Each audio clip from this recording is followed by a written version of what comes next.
My name is Nick Brand. I'm the Director of Corporate Programs at the Chicago Council on Global Affairs, and thank you all for joining us this evening. I'd like to take this opportunity to welcome Dj.Fridman to the Chicago Council. I believe it's his first time here, so thank you so much for being with us. No place is really Pacific for very long. I mean, neither the United States, we have constant wars, okay? Europe will, I suspect, not return to the 31 years, but it will return to humanity. They will have their wars, they will have their peace, they will live their lives. It will not be 100 million dead, but the idea of the European exceptionalism, I think, is the one suffering the first death. There will be conflict. There was conflict in Yugoslavia, and there's certainly conflict now in Ukraine. As to the relationship to the United States, we no longer have a relationship with Europe. We have a relationship with Romania, we have a relationship with France. There is no Europe to have a relationship with.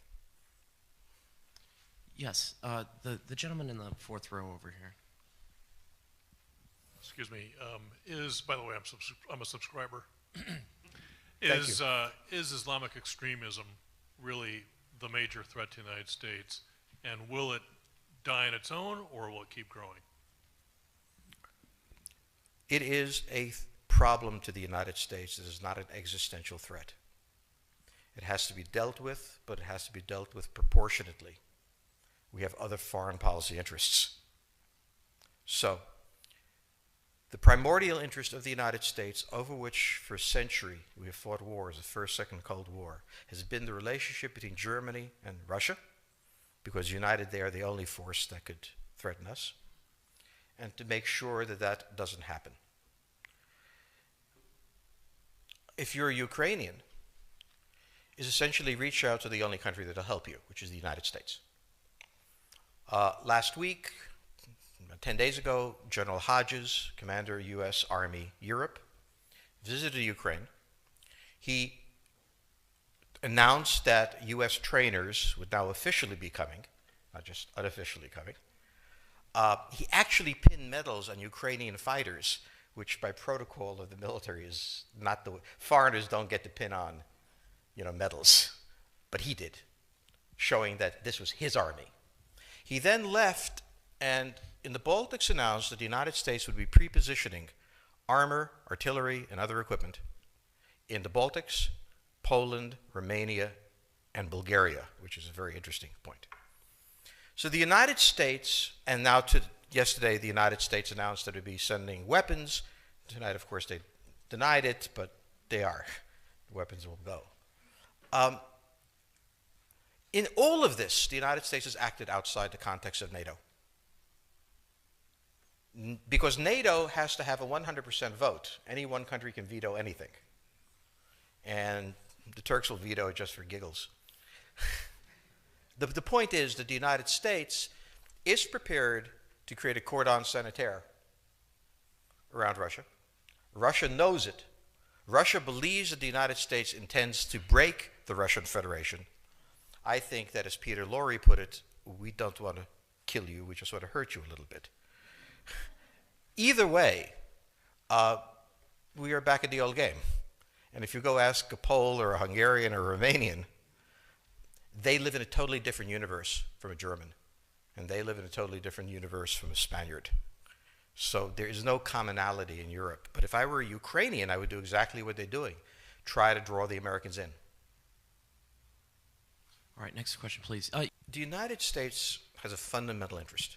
It controls all the oceans of the world. No power has ever done that. Because of that, we get to invade people and they don't get to invade us. It's a very nice thing.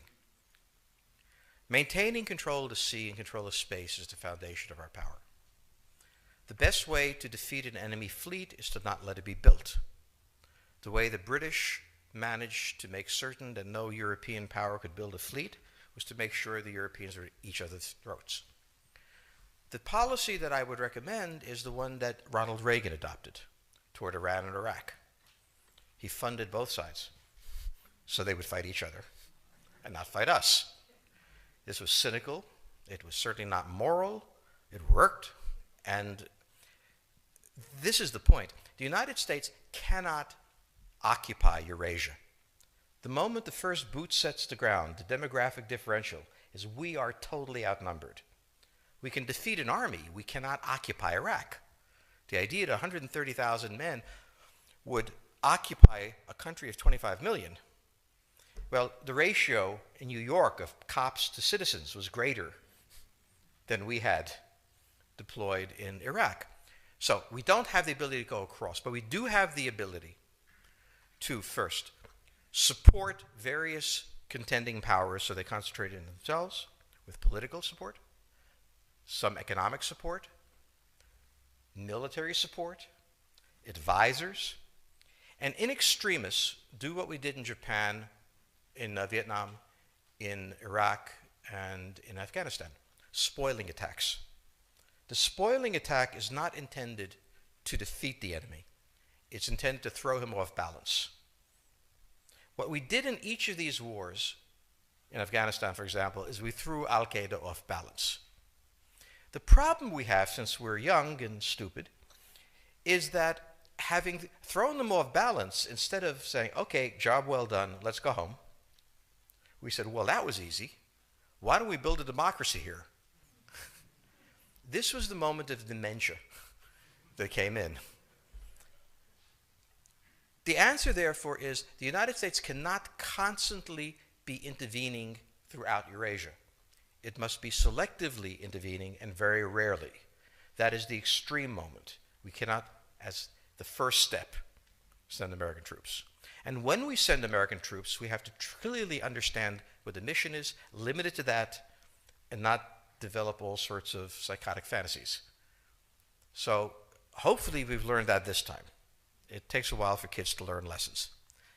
But I think you're absolutely right. We cannot, as an empire, do that. Britain didn't occupy India. It took various Indian states and turned them against each other and provided some British officers for an Indian army. The Romans did not send vast armies out there. It placed kings like, various kings it created under the emperor, and those kings were responsible for maintaining the peace. Pontius Pilate was an example. So empires that are directly governed by the empire, like the Nazi Empire, fail. No one has that much power. You have to have a level of cleverness. However, our problem is not yet that. It is actually admitting that we have an empire. So we haven't even gotten to that point where we don't think we can kind of go home and it'll be over and done. And so we're not even ready for chapter 3 of the book. Next question, please. Yes, the gentleman right here in the fourth row.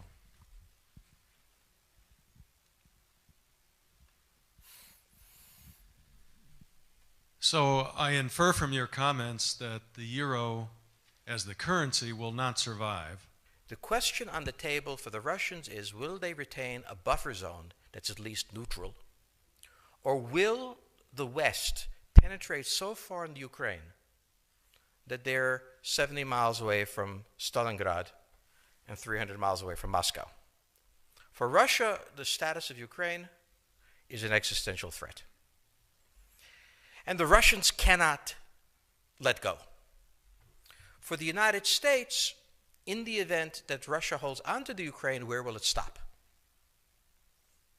Therefore, it's not an accident that General Hodges, who's been appointed to be blamed for all of this, is talking about prepositioning troops in Romania, Bulgaria, Poland, and the Baltics. This is the intermarium, from the Black Sea to the Baltic, that Pilsudski dreamt of. This is the solution for the United States.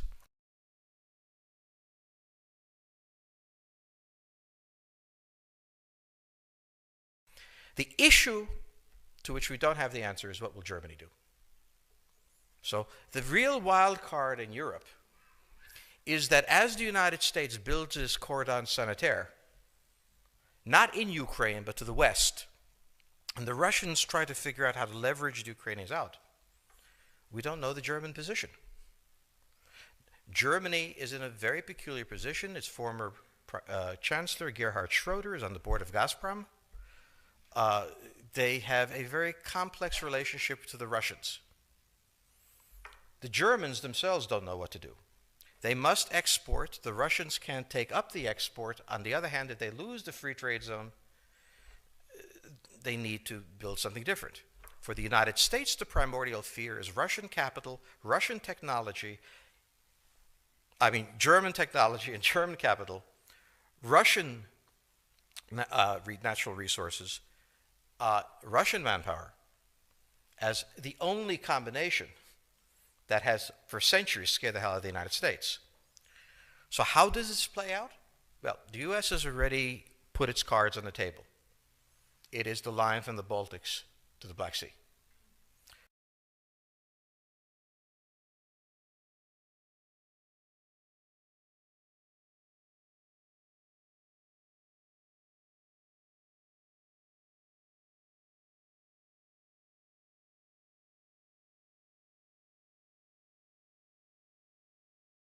For the Russians, their cards have always been on the table.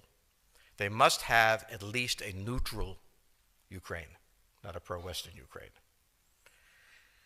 Belarus is another question.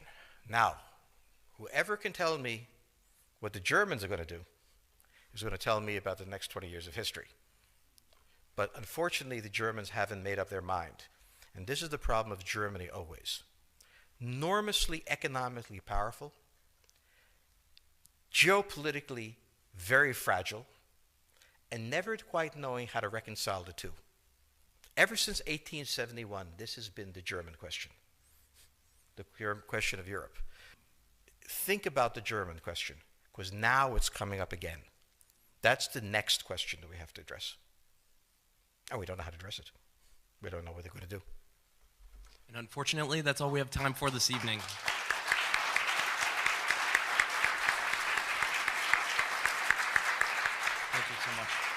Thank you so much, Dj.Fridman. He'll be signing copies of his book in the rear of the room. Thank you as well to the Chicago Club for co-sponsoring this evening. Good night.